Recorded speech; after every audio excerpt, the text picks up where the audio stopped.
Puja amamuji konjong ren sang yang widi meminta kanugrahan lulus raharja ing pagelaran agung budaya konjong pramiyarsa kang parisuka lan sukarana tansah ayu-ayu ning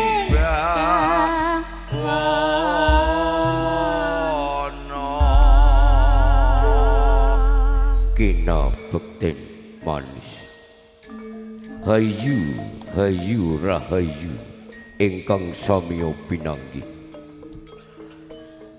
kapareng ngaturaken sugeng dalu sugeng pinarak sarta sugeng kepanggihan kalian kulawarga ageng Santi Agung Sandiwara Ketoprak Agung Budaya ingkang mijil saking dusun Tambak Agung Kecamatan Kaliori Kabupaten Rembang Bangkit ingkang dipun sesepuh Bapak Rabun Widodo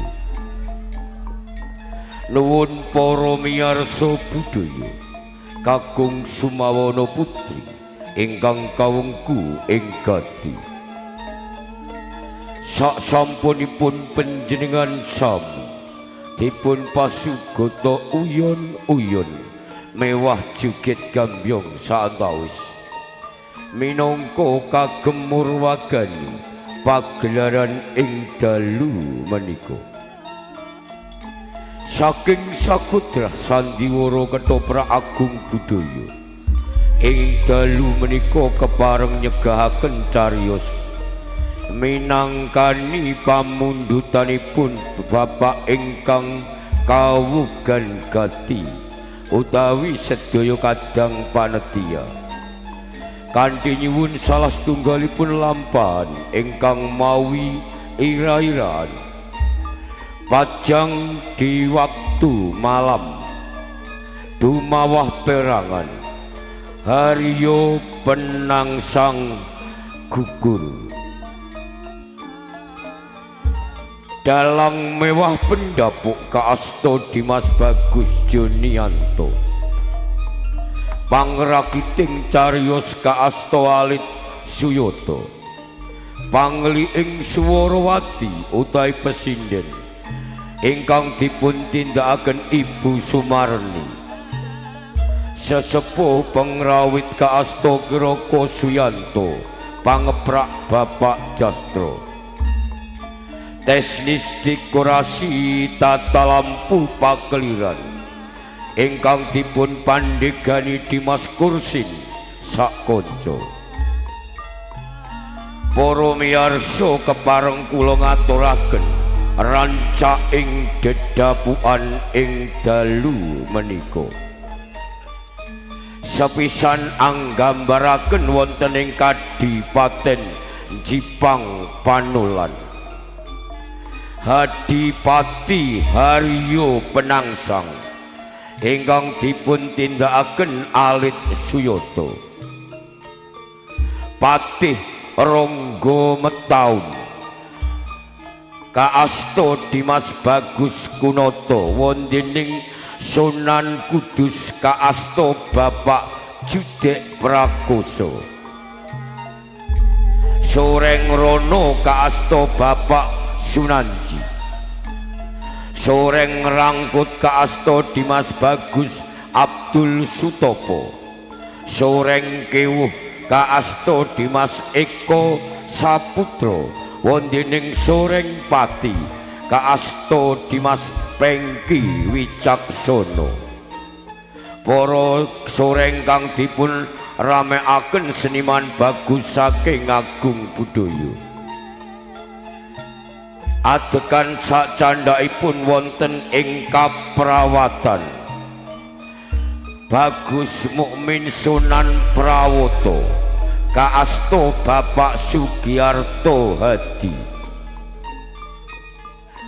Nyai Sunan Kaasto Mbak Ayu Triana, sumangkin kaasto Nimas Ayu Ningwati, prihatin kaasto Nimas Ayu Titi Widayanti. Ratu Kalinyamat ingkang dipun tindakaken Mbak Ayu Martiati wontening Sunan hadirin kaasto Bagus Kasrianto, pamanan kaasto Bapak Mukti Ariwibowo, danang kaasto Bagus Dumadi Wasis kaasto Dimas Eko Wijoyo. Salajengipun wonten ing taman dolanan para putri panglipur mben ingkang dipun tindakaken Nimas Ayu Eka Talenta sarta undhusipun bantu Seniwati Ayu saking Sandiwara Ketoprak Agung Budaya.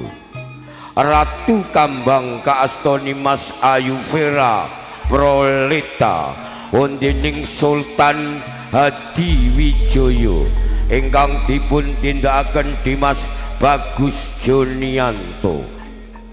Repat utawi dagelan minangka kagem panglipuring manah panjenengan sami ingkang dipun tindakaken grup tirolawak saking Agung Budaya, Cak Gombloh, Cak Deni sarta Dimas Mondol. Bekadik kaasta Bambang Saputra. Para miyarsa budaya mekaten rancaing dedabukan salebetipun cariyos pajang di waktu malam dumawah perangan Haryo Penangsang Gugur. Monggo kula aturi mirsani ngantos paripurnanipun cariyos ing dalu menika panutup ing atur jaya-jaya angesti budaya. Agung Budaya tetep jaya sabenipun nuwun.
Tan samar pamuring sukma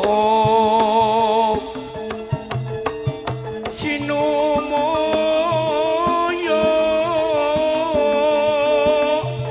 winaya ing sabe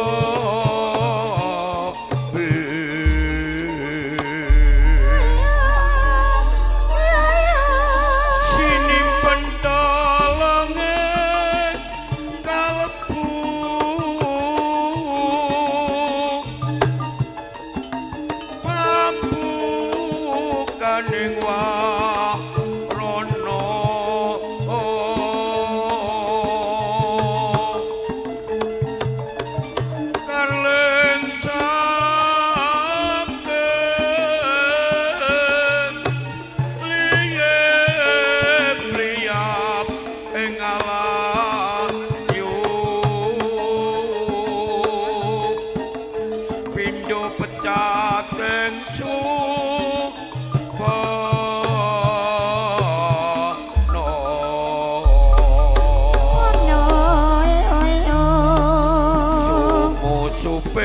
rasa jati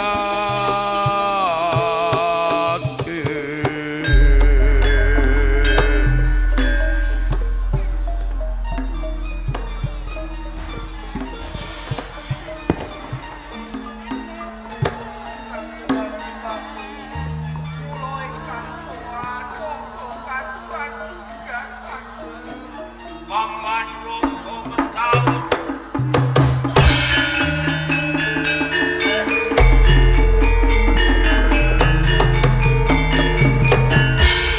Paman Ronggo Metaun ana wigatya kene Paman Ronggo Metaun cedhak ing kanthil paungot wani jugarake panjenengaku kang lagi mahas ing sesami Kanjeng Adipati Rya Penangsa Paman Ronggo Metaun katuran pirsa yen to wedal sapunika Jipang Kerawuhan Kanjeng Sunan Kudus yang Sunan Kudus yang ngono marake larapake cek menjenengmu marang panjenengaku Restu ageng dawuh Kanjeng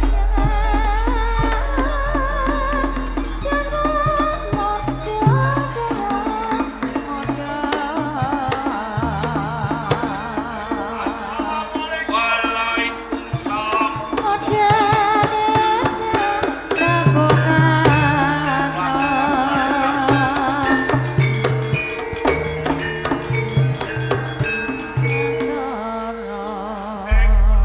kang Hyang Jabar Suti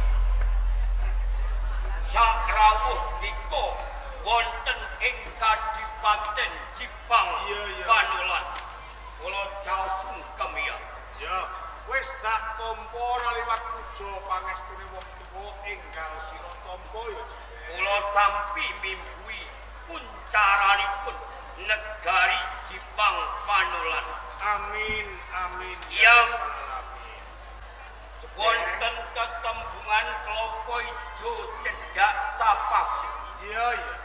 Panti Kudus tumapak ing Jipang Panulan ngelangke napa wonten wigatos Hyang Sunan Pancen satenane nganti aku tumapak ana ing Kadipaten Jipang Panulan, pancen ana wigati. wigatos menapa Satenane sakjroning atiku tuwuh tandha pitakon. Jalaran saben-saben aku tumapak ana ing Kadipaten Jipang Panulan.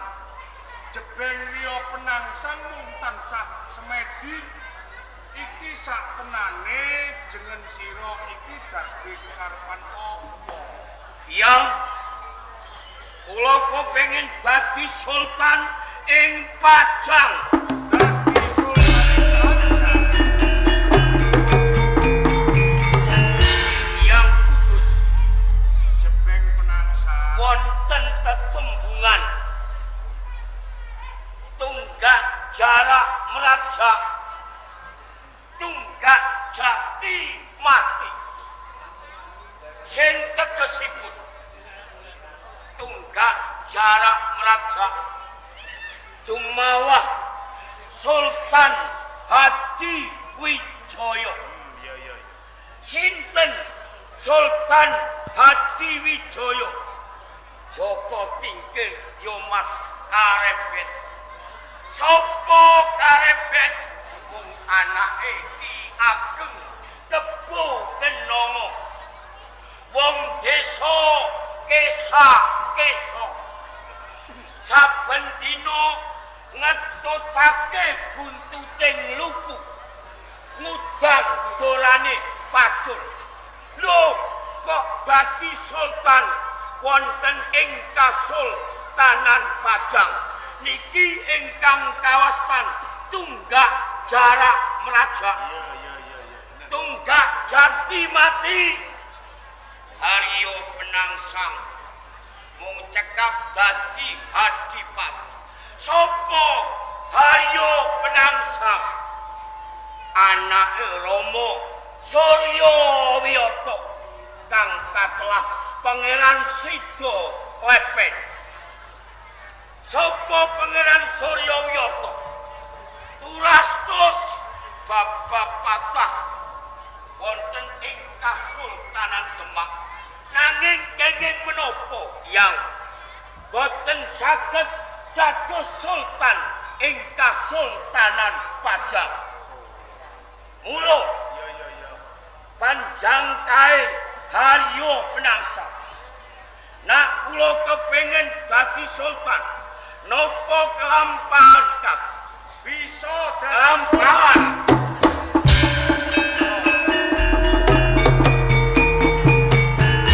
Yang Sunan Jebeng Penangsa. mawi jalan napa kemawon. Waton kula saged dadi sultan. Kula tempuh yang Syarate iki enteng. Lamun kowe iki bisa mbatang cangkrimanku, ing mengkone mbok menawa wae Jebeng Riyo Penangsang bisa jumeneng sultan ing Kasultanan Pajang. sakniki napa batanganipun yang Sunan Kudus. Batangane ana 3 perkara. Sing sepisan lumrahe ing jagat iki kudup kembang melati ana pira Jebeng? Omong setunggal. Ana 1.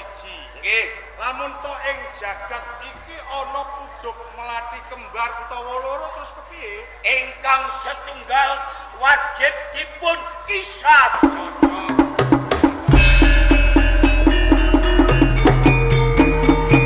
Cangkriman sing angka 2. Kok upama Jebeng Riyo Penangsang iki kepengin negor wit sing gedhe.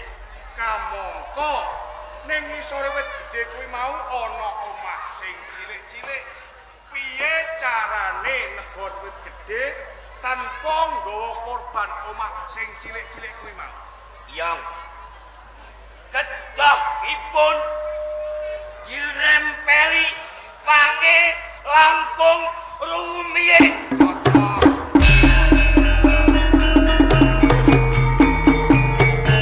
Cangkriman sing pungkasan.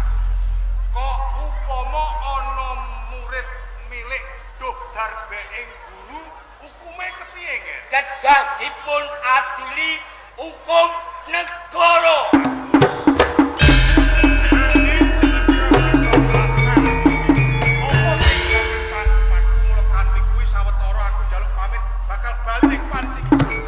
Waalaikumsalam.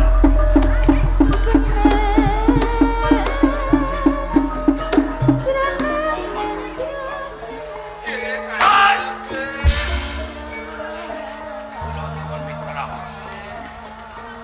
Yen ono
mateni wong iki.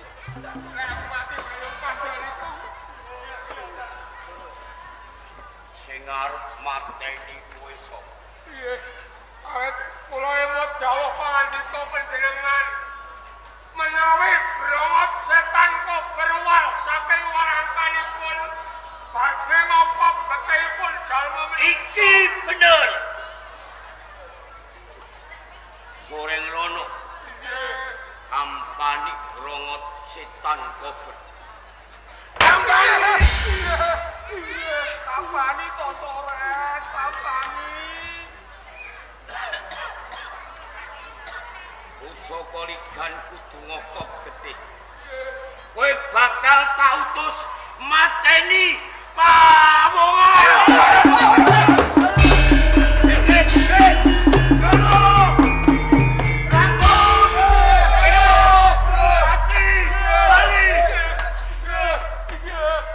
Bener aku tilasane bajingan. Tilasane dulu. Barpi Dawuhipun kan ngejahit pawongan. sapa sing arep pateni? Duka. Ya kok semayu. Rono. Rangkut. Ewu lan kowe pati. Aku njaluk patine Bagus Mukmin Yosonan Prawoto.